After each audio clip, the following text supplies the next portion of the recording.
આવો મહેમાન આવો બેહો. હા જો ને. અરે પાણી ભરતા દો. લ્યો પાણી લ્યો મહેમાન લ્યો.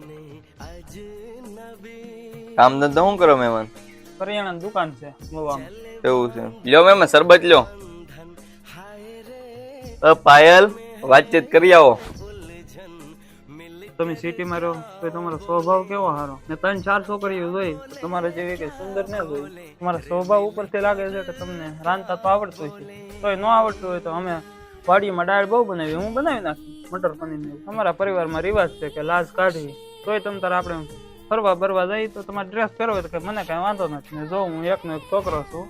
તમે પછી લગ્ન પછી કહો કે તમે નોખા થઈ જાવ તો હું કઈ મારા મા બાપને મેં કઈ નોખો થાય નહીં. જો તમને ભેગું રહેવું ગોઠવું હોય તો પાડો હા. અને જો હું નાનપણથી છે ને ભાઈ બંધારે મોટો ચાલો છું એટલે 10-15 દિવસે અમારે વાડીએ પ્રોગ્રામ હોય જ. આ ન હોય તમ તારે એમાં તમ તારે કાંઈ બળતરા જેવું નથી. મારું મનપસંદ શાક છે ને કંટોલાનું છે.